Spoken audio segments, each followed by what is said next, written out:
everybody. Marna Davis here, and these are a few of the Mother Hubbards in my collection. I'll say a few because while I am very, very fond of work dresses of all types, I would probably say I am particularly fond of Mother Hubbards. And I thought today I would do a little bit about the Mother Hubbards, being the dresses, and what we'll be seeing today come from this book. The title of the book is Men Behaving Badly, the Saga of the Mother Hubbard Dress. And I'd been doing research on Mother Hubbards for some time, but I started doing more, let's call it more intense research, when a friend of mine, and yes, I'm talking about you, Preston, decided to voice a comment in a class I was teaching at the Texas Living History Association conference, and he said something to the effect about Mother Hubbard scaring the horses, which set me on a pathway to do a whole lot of research about why Mother Hubbards were really vilified when they started being seen in public. Of course, like in the Civil War, you're not seeing a lot of wrappers outside of the house, but in the western areas and in the more rural areas, as you came into the 1870s and 1880s, wrappers were a dress of choice for a lot of women. One of the reasons is a lot of them were made out of cottons, and a cotton's an easy wash dress. They were all one piece, so there's not all of this getting your shirt tail pulling out while you're scrubbing or sewing or doing manual labor. I don't know if you've ever fed the chickens and had to reach up to get one out of a tree, which I did last night, or if you're doing whatever chores around the house and you're reaching and you're bending, and that makes a two-piece bodice sometimes get out of whack. If you're wearing a shirtwaist and a skirt, it can come untucked and start to look slovenly, and Victorian ladies did not like to look slovenly. So they started wearing more and more wrappers. Of course, now a wrapper is also a comfortable thing to wear. They're not fitted quite as precisely as some of the more fashionable dresses, so that allows you a little bit more ease in wearing and allows for a little bit more weight gain or loss. And as any woman can tell you, you have weight gains and losses, and 2 pounds can make inches suddenly appear. And so they kind of liked these wrappers, especially for wearing around the house and doing chores, and even in some social occasions when they wanted to be more comfortable, if you wanted a picnic or an outing or something like that. And some of the accounts of the time frames will talk about the ladies from back east coming west or going to a more rural area, and they'll talk about seeing wrappers worn in the streets, to stores, and things like that they really weren't expecting. Now, a Mother Hubbard wrapper is a very specific kind of wrapper. You'll notice that across the front there is a squared off yoke, and look like they're very easy fitting for the most part. So there'll be a square yoke in the front, and usually, especially on the early ones, there'll be a square yoke in the back as well. Let me pull out a black one. Okay. So this is a black summer sheer one. And you'll see that's the back. There's a square yoke in the front, or in the back. There's a square yoke in the front. And I believe that I do have this one in the book. I know I have quite a few of the wrappers in this book, pattern-wise. Doop, doop, doop, doop. Yep, there it is. So yes, the pattern for this particular Mother Hubbard is in this book. The pattern for this particular Mother Hubbard is in this book. The pattern for this particular Mother Hubbard is in this book. This pink one is not. And then the silk one I'll show you in a little bit. It's also in the book. So in all total, there are 6 of the dresses that I have drawn out on graph paper to their original size and without seam allowances. And those are all in the book, and you can use the book just like you would any of the Patterns of Fashion book to enlarge and make your own Mother Hubbard wrapper. And I've got several different choices and several different time frames. But where we see a Mother Hubbard wrapper start is we see them starting to appear in ladies' wear in the 1880s. Now there are dresses before that seem to be Mother Hubbards.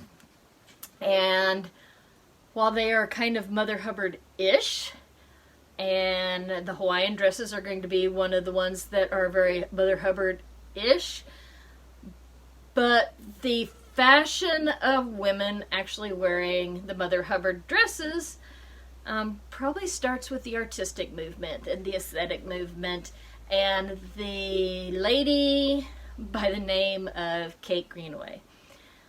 You may know her, or at least some of her little drawings that she did. She had the Mother Goose rhymes book, and that's one of the things she was really popular for. She took all of her models and she dressed them up in very quaint, old-fashioned, kind of Regency-looking dresses.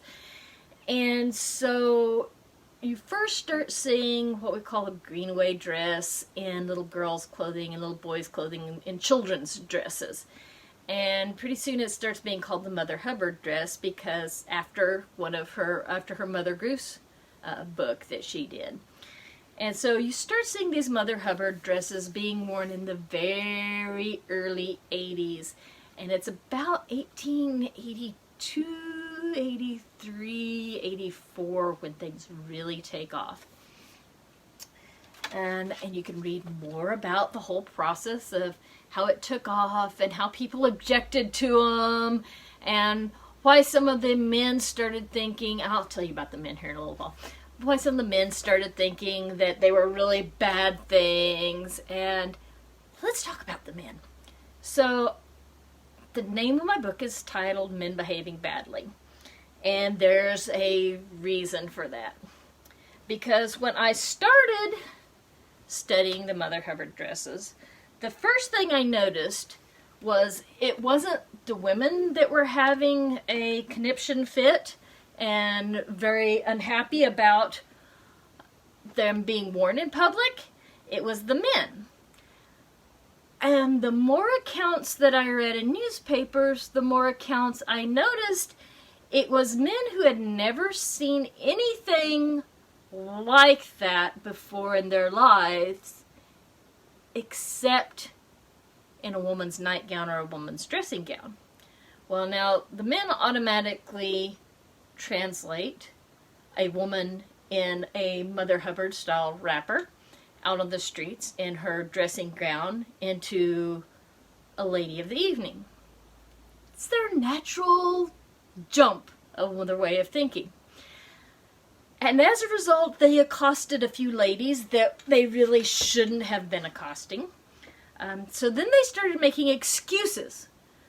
And the whole thing really kind of snowballed until the fashion was fairly set and women started insisting that it was comfortable and cool for summer wear and they would be wearing them.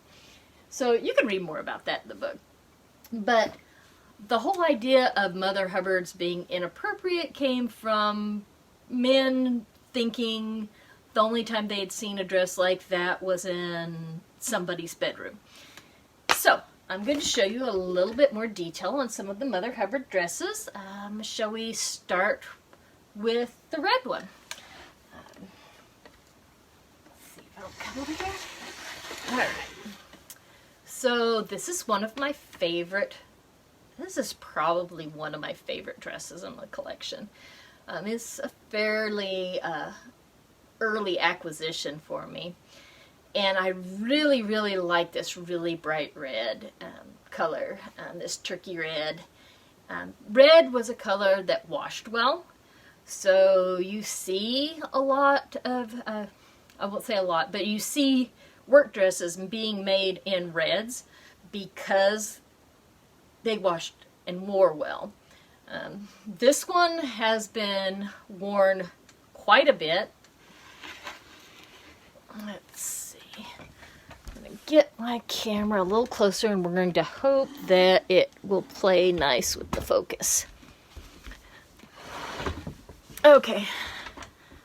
So, you see this nice, neat little mend right here at the elbow?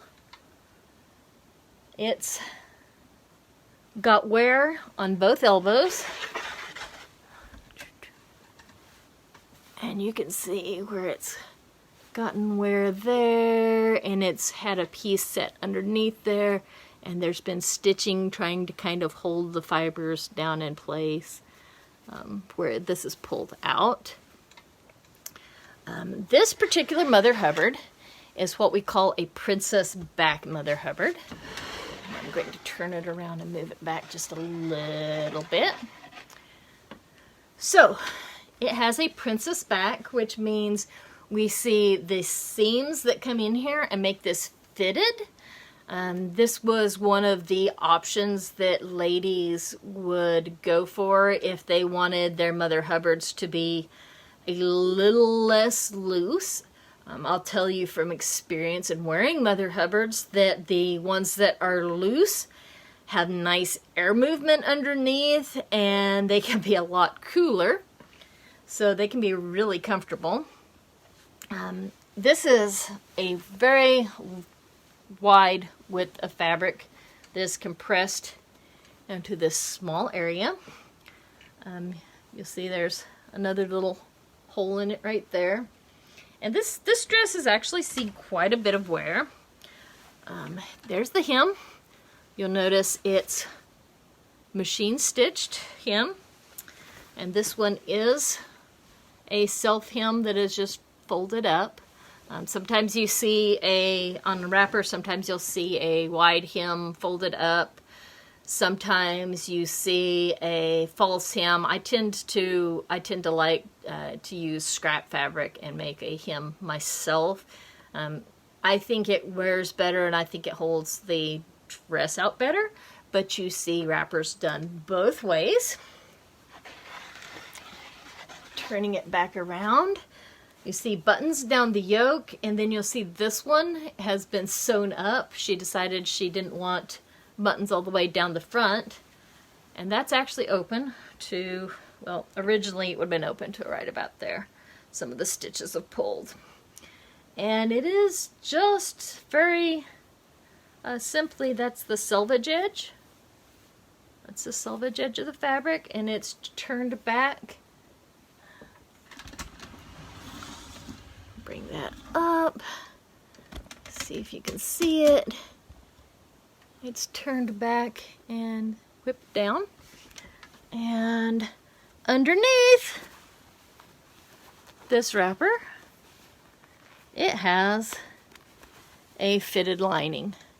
So this is sewn in to, it's fitted with darts, and it's sewn into right here at the side seam. And you'll notice a lot of wrappers are like that.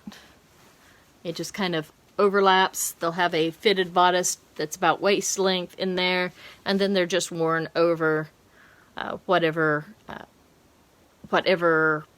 petticoats and undergarments that you're wearing. And they don't really worry about it too much. You're probably wearing a apron at the same time, so that kind of covers that front opening up. I'm going to take this off so you can see the lining. Take it off of the mannequin.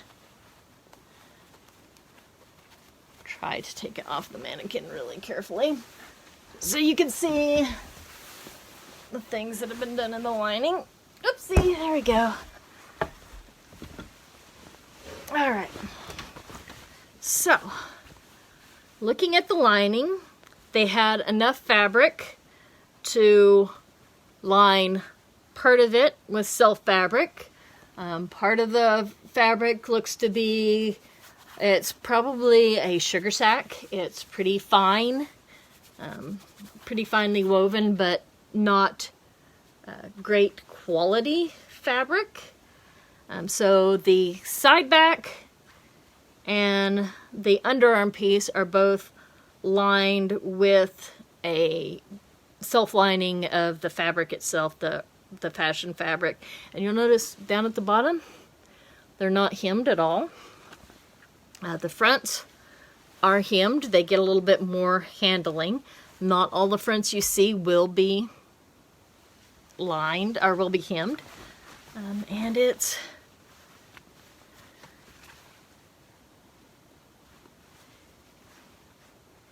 there is some printing on this piece of fabric, and it's pretty hard to see what it says. But both of these pieces would be darted in, and somebody has let this dart out to allow for a little bit more room. The sleeves, let's see if I can do the sleeve up here. Okay, so that sleeve has been pieced so that there's enough to make the sleeve on this underarm piece.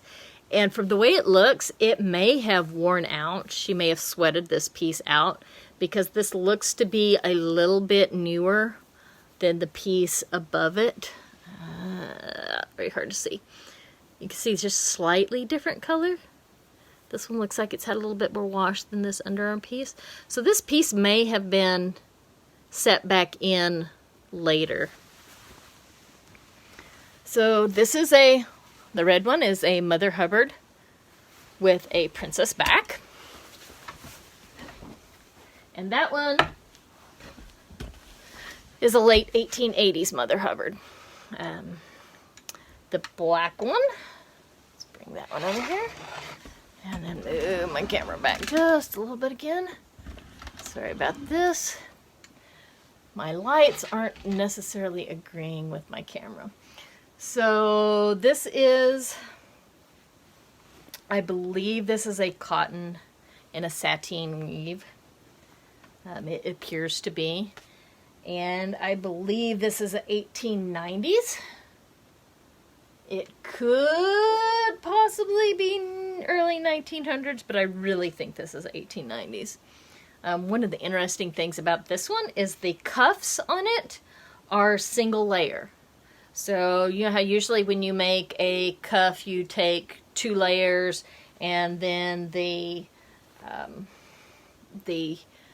bottom of the cuff would be, or the bottom of the sleeve would be sandwiched in between the layers of the cuff.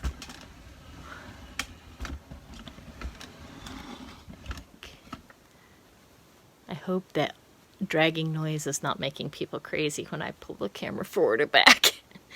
So this cuff is made, instead of having a doubled cuff, it is got a bias banding that was put on, so onto the back of the cuff, turned around to the front of the cuff. Very neatly done. Top stitched down, and so it's a single layer with a bias facing all the way around it that makes kind of a decorative effect. Little china buttons. Little china buttons. The sleeves have buttons on them. The rest of the bodice does not seem to have ever had buttons. It has press studs on right now, what you'd call snaps. I'm not entirely convinced that the snaps were original to this garment. I think somebody may have worn it for a costume later and put the snaps on, because the thread looks just a little bit different. So it does have press studs right now closing it. I haven't taken them off because I haven't decided whether it's belongs there or not, but you'll see it has a brown cotton fitted lining inside of it. It's a little bit small to close on my dress form. And you'll also notice that it's never been finished. None of the bottom of this lining was finished. The pattern for this one is in my book. Let's see. There's the back of that one. So the back of this one is set in a double box pleat at the base of the yoke. And we would consider this a Mother Hubbard because it has the yoke straight across in the front and the back. It does have a fitted lining, but this loose look is technically what makes it be considered a Mother Hubbard. And usually when you see something referred to a Mother Hubbard, it is definitely got a square yoke like that. It'll be square across the front, square across the back. There are a few exceptions. First one you saw was the red dress, and that's called a Mother Hubbard front with the princess back. So it's got the fitted back, and then the front that's like most Mother Hubbards would be. This is a Mother Hubbard front and back. Wouldn't necessarily see that it called that in a pattern catalog, named that, but that would be, if you would say it was a Mother Hubbard with a pleated back, people would understand in that time frame what you were talking about. So this one's just a little bit fancier. Well, that's also interesting. Let's see if I can get you where you can see that. Okay, so that this could button over this, you'll see that they slid it just at the base of the yoke and then overcast it so that it would overlap separately from the outside piece. Sorry. I'm trying to look and hold the camera all at the same time. So that one is another one of the Mother Hubbards that's in the book. This one feels nice. This one is just silky feeling. And it's one of the... Oh, it also has a nice wide flounce at the bottom. That's a pretty deep flounce. Of course, the measurements are in the book, but that's about a 15-inch flounce. And it's not laid on top of. It's done like many of the dresses, the wrappers are in this time frame. The flounce is sewn back, wrong side to wrong side, turned up, and then the seam is covered with bias so that it wears well. That's one of the things that you see really, really repetitively done. Okay, we're going to move that one to the side. Hi. And I don't quite know if I'm ready. Yeah, well, okay. So here's the pink one. The pink one is not. This pink one is not in the, well, it is in the book, but it is not in the book with the pattern. Because there's several things that were done on this pink one that I didn't feel like would translate easily into a scaled pattern. The pink one is slotted for eventually being made into an actual paper pattern. Just because it's a little bit harder to get this yoke, this round yoke and everything to scale like it should be. For me, anyway, it's a little bit harder. And this would be what we would call an improved Mother Hubbard. And I'll show you a picture. Let's see. Right there. And It's a Mother Hubbard with a circular yoke, also known as an improved Mother Hubbard. And that particular one is from 1891, 1890, 1890. Yeah, that one started showing up about 1890. This one could be anywhere from 1890 through the mid-1890s. You see that style of Mother Hubbard yoke coming up. Whoever made this one was a really, really, really fine seamstress. I'll show you some detail. Take the camera off because I really want to show you. Sorry about this, it's going to get a little wobbly for a minute. Really want to show you some detail on this, if it will show up for me. Okay. Come on, focus. Maybe that. Okay, point at which the camera does not want to focus. So it's really, really, really finely done. Really, really, really, really finely done. If you come down here to the hem and look at the hem. Don't know if you can see or not how incredibly fine. Yeah, it's not focusing just the greatest in the world. But this is, it's just really, really, really, really finely. Really, really finely done.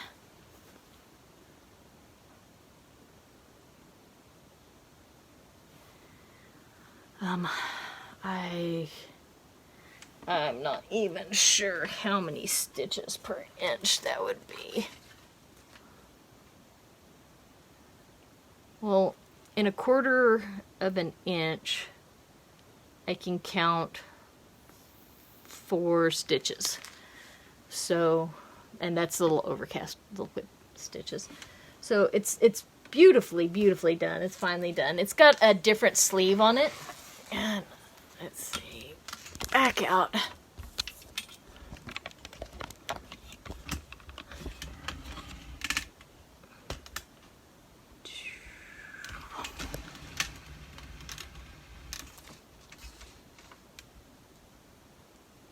There we go.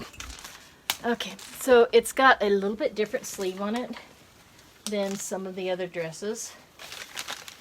And I looked at it really carefully at first, thinking that it might have been gathered at the wrist at one point, but it never has been. It's always been a loose sleeve like that. But then I also found a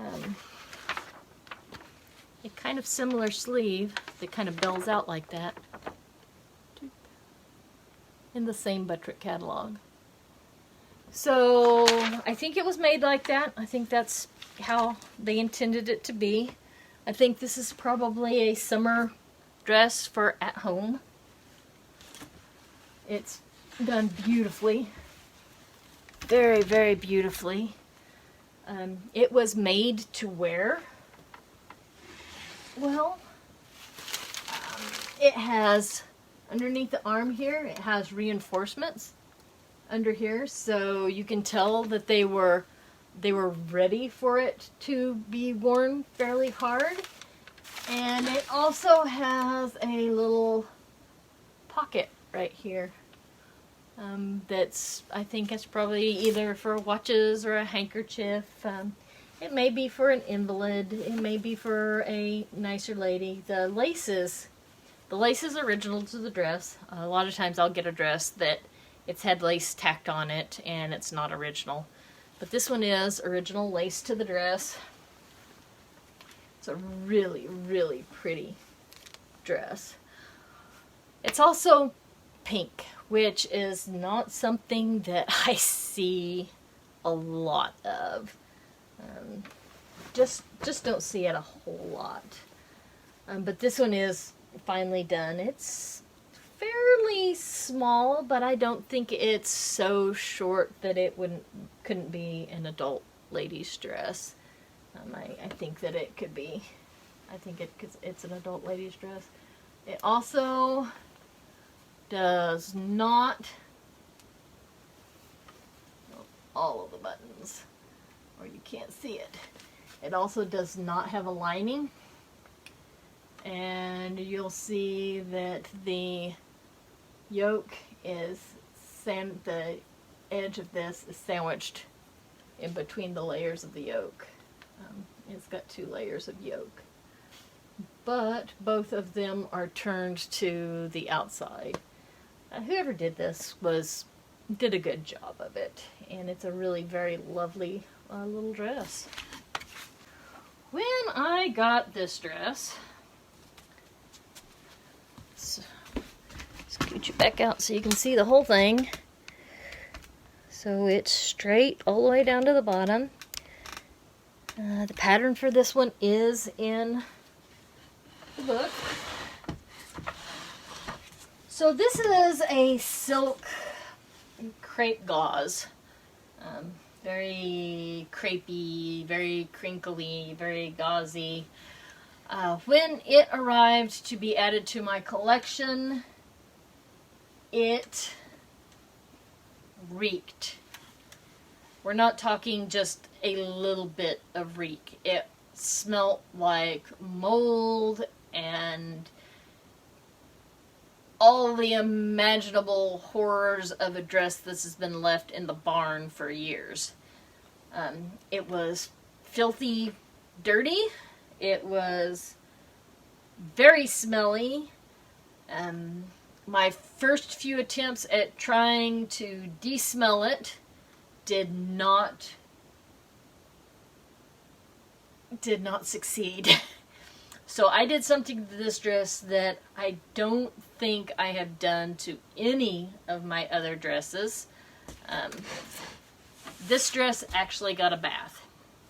And I have a large jacuzzi tub, and I used distilled water and put the dress in the tub and soaked it, laying on a clean white sheet, and the water was absolutely black by the time I drained it out.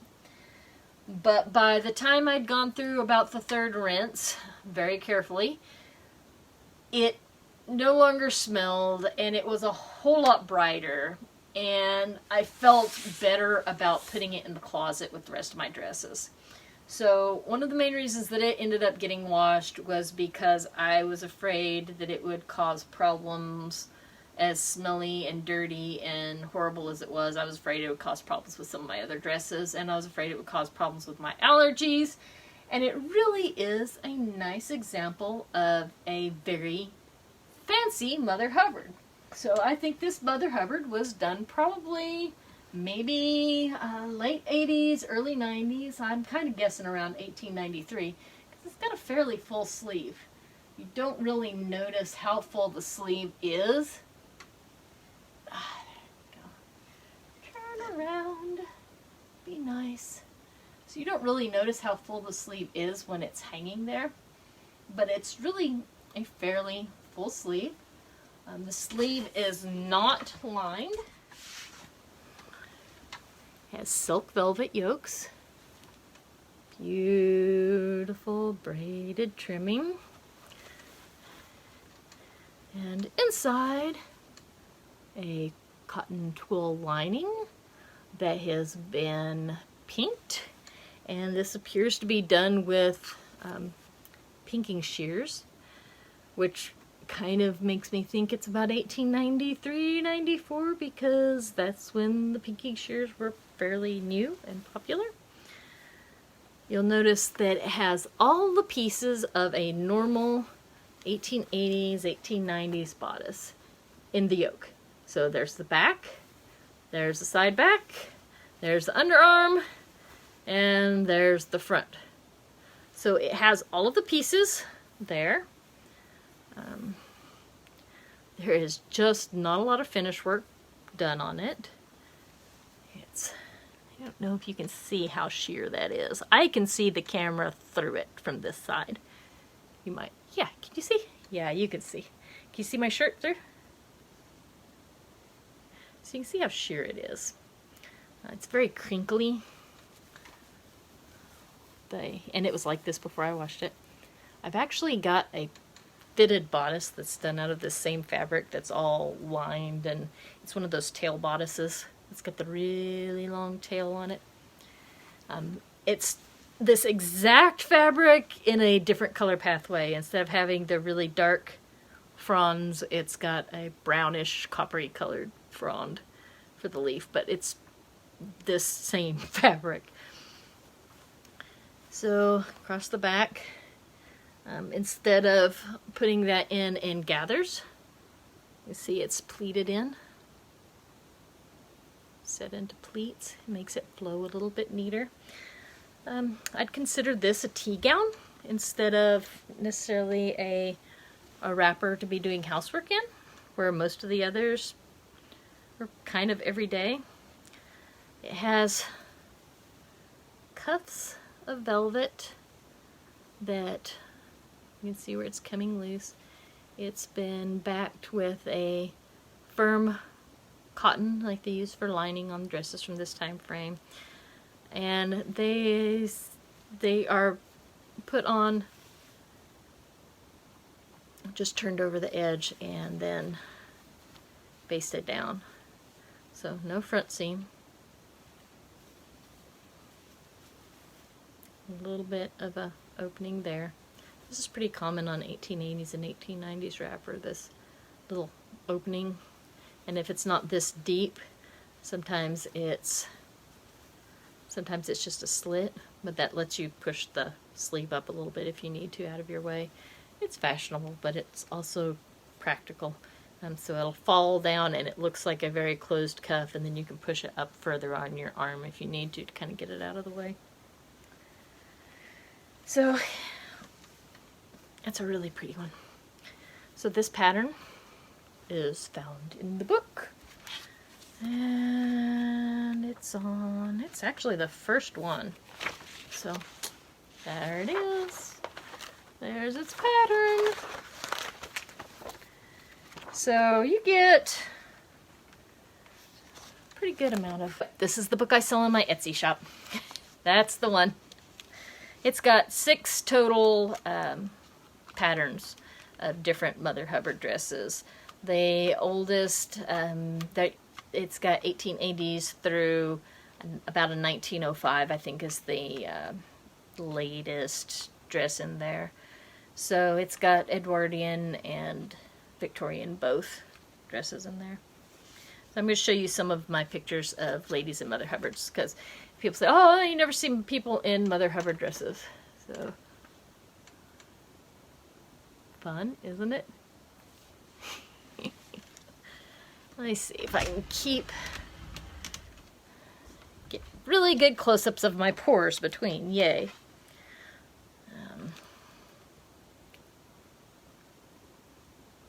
They got a little bit of shine to them. I'm sorry. I keep my photos all in Mylar sleeves.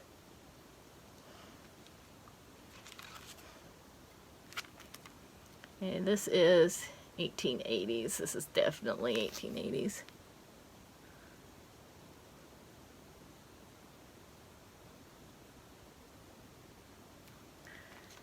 So photos of people in Mother Hubbards. She's peeking out the window with her fan in hand and her hat on her head. Oh, this is a fun one. You like musical events? Got to have you some banjo music. And the lady in the dark dress over there is Anna Mother Hubbard. The other lady's got a belt. She's a little more proper. Ha ha ha, that's funny.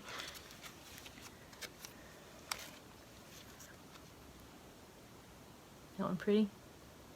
There's 1890s. Now, not all of these photos are in the book. Some of them were acquired afterwards. Notice that one from the cover of the book. That one is in the book, I know, because I make a note of the fact that they've got their little dog. They're having a Mother Hubbard party. Yeah, that was a thing where ladies had a Mother Hubbard party. You sit around and you don't let the men come, and you wear your Mother Hubbard. You don't let the men come to your party. And you wear your Mother Hubbard dresses, and you sit around and you eat things like cake and bowls of strawberries with whipped cream, and read each other poetry, and do fun and relaxing things that women get to do when they get together and there's no men around to interrupt them. So that's a lot of fun. So this is probably a Mother Hubbard party.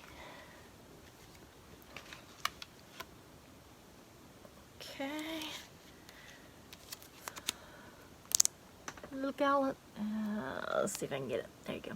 Little gal in the front. It's a family. The little one in front's got on a Mother Hubbard. That's 1890s. In the back, let's see. Can you see her in the back in the lighter colored dress? That's a Mother Hubbard. This is a bunch of girls having fun. The one in front getting, I think she's getting her hair curled. Oopsie. One in front that's reading and getting her hair curled has on a Mother Hubbard. I think they're having some sort of little fun get together. Okay, this one is closer to the early 1900s. She looks like she's ready to thump somebody. I felt that way at the end of a long day. That dress kind of reminds me of the Mother Hubbard. Of course, those I don't think have ruffles around it. But I have two Mother Hubbards that are off the same pattern that were made in 1902. The pattern for one of them is in the book. And I bought them from this lady who was selling them for her husband's family. He was an orphaned at a young age. His parents had tuberculosis and had passed away, and his mother's stuff had all been put away, and they didn't have any children. And so I inherited both dresses and an apron, and I was very delighted to have them.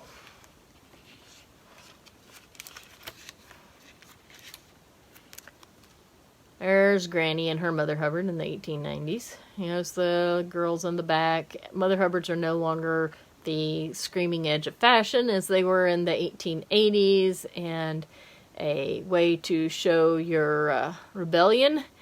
So the young girls back there are wearing more fashionable clothing, but Grandma in the front is wearing a Mother Hubbard because comfort, people.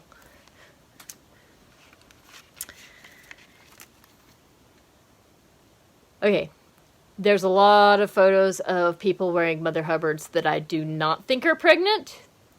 This one, I really, unless I am really imagining things, I'm pretty sure this lady is expecting the next one. It looks like she's having one about every 18 months.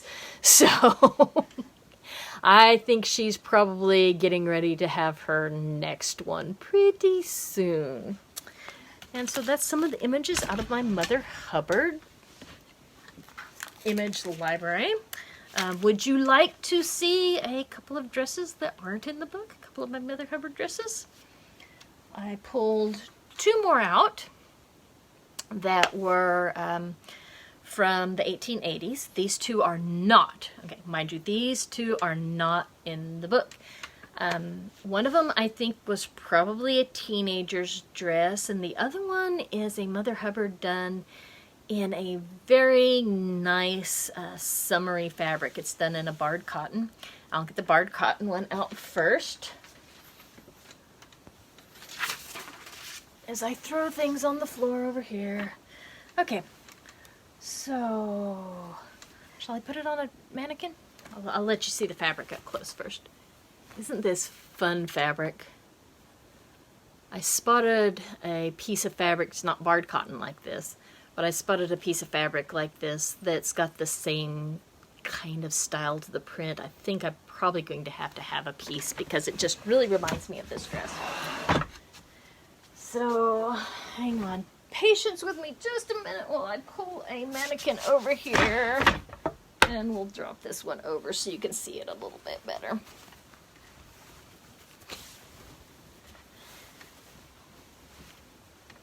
All right. So, oopsie. Back it out so you can see it. There we go. So, you can tell on this collar from the dirt and the wear that it was meant to be worn, or it was worn, folded down. It does not have a fitted lining on the bottom half.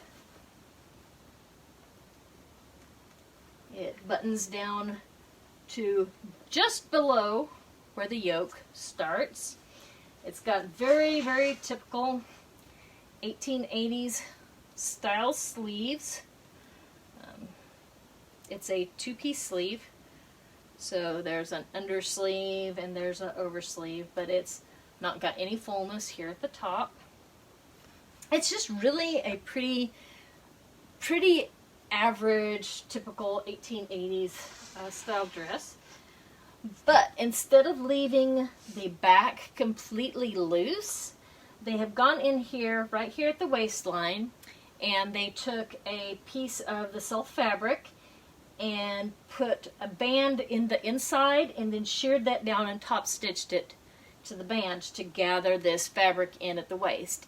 And a lot of people find a Mother Hubbard more comfortable to wear that way, or they're less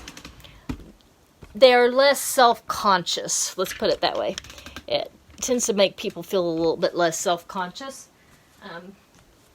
to have the Mother Hubbard have a fit somewhere. Another reason that the princess seamed ones are kind of like that. They've got that fit in the back. And I find it surprising that they really, I don't ever feel like they make me look fat. I like the Mother Hubbard. I like the looseness of it. There's some pretty good pictures Kelsey has of me floating around in Nebraska when it was really windy, and my Mother Hubbard was puffing out like a balloon. But I always feel good in my Mother Hubbard. Now this one has a fairly narrow hem on it, and then it has an overlay of a ruffle. So the ruffles can be done on the bottom. They can be done set on to the bottom edge, or they can be laid over the top. You see it done both ways. And I've seen it done both ways in the 1880s and 1890s. You're not going to see Mother Hubbards before 1880. It's just, in fact, the latest Mother Hubbard you can pretty well date to about 1882 or after. If you're really, really fashion forward, you might have one in 1881. But so this is an adult one. Love, love, love the fabric on this one. And this one was added to the collection after the book was written, so you don't get to see it in the book. Isn't that fabric great? I just really, really, really, really. Would I still wear a belt with this Mother Hubbard? I might not. I don't necessarily wear belts with my Mother Hubbards. I kind of like them blowing free and loose because they're a lot cooler that way. If you feel self-conscious about it, you can wear a belt with a Mother Hubbard. It's not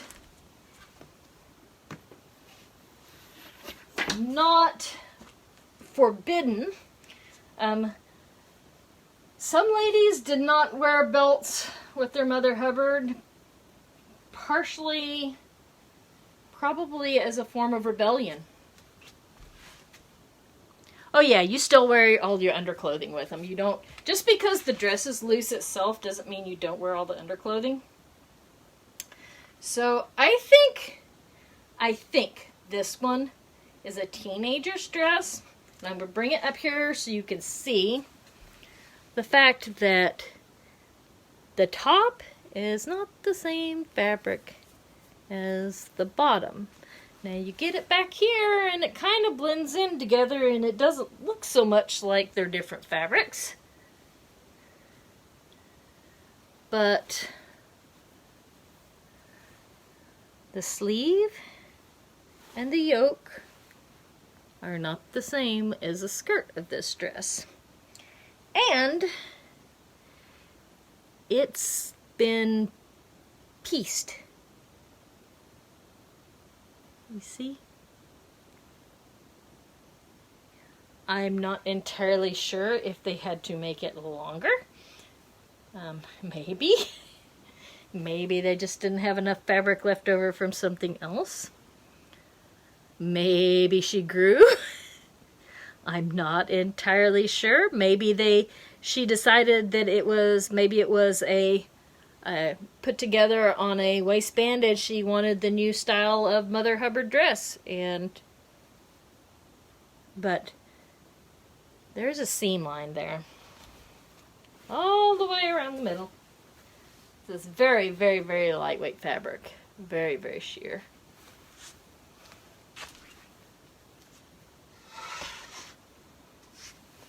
Let's see if it'll go on this one. This mannequin might be a little big for it. I'm not positive. Nope, it'll close. Okay, so you see that's smaller. So teenage girl. See a line right here where the fabric was extended. And then there's a whole inset piece. Like right here, it's shaped kind of like half of the Joker's smile. A crescent moon on its side. I'm not sure. I have a strange sense of humor sometimes. So yeah, I'm not entirely sure what happened with this one. Whether it started out as something that had a waistline and belted in and she decided to change it, or what happened. It has a very, very scant ruffle, another very scant ruffle, and a faced hem. Again, this one is not a piece that's in the book,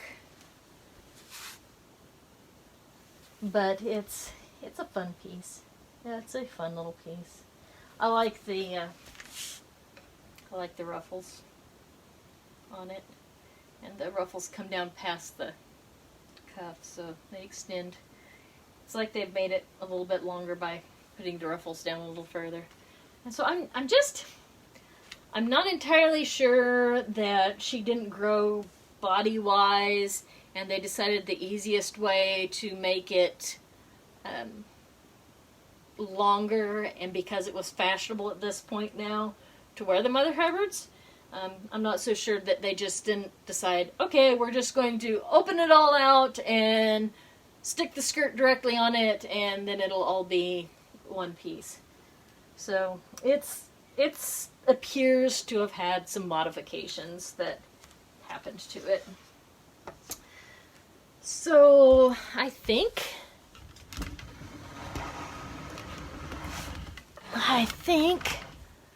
that's all I've got for you this afternoon.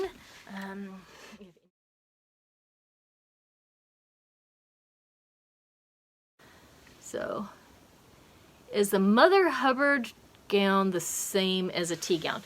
Oh, a tea gown can be in a Mother Hubbard style, but a Mother Hubbard doesn't necessarily have to be a tea gown. So a Mother Hubbard can be a work gown, a Mother Hubbard could be a tea gown, a Mother Hubbard could be just what you consider a wrapper. A Mother Hubbard is a style of wrapper or tea gown. And tea gowns in the 1880s and 1890s, a lot of times you'll look in the pattern catalogs and you'll notice that tea gowns are, a pattern will be referred to as a wrapper, a house dress, or a tea gown. And it really depends a lot on what you make the dress out of, the fabric you're using, and the decorations you're using, and the finish techniques you do to it. So what makes it a wrapper from a tea gown They could be cut the same, but if you're making something fancier, then it's probably falling more in the tea gown or house gown category. If you're making something more like a wash dress that's very plain, washable, able to be worn and patched and used, then it's probably going to fall more in the wrapper category. So a tea gown can be a fancy version of a wrapper. That makes sense? So you'll hear some of the words used interchangeably. I wanted to let you know a little bit more about my book. I know some people probably have seen it, saw the title, thought, what in the creation is she thinking about? And so, yeah, the reason the book was named what it was because of basically why it was slow getting started, why the Mother Hubbards were slow being accepted. And it's kind of got my research, and then the different dresses, pictures of the dresses and the patterns, and then all the way at the back the bibliography and all that fun stuff. So it's not a great big giant book, but it's a good piece of history that you don't get every day, and it's some patterns that you don't get to see. So I hope you pick it up. It's yay, helps me out, small business owner, yay. COVID's been hard on everybody.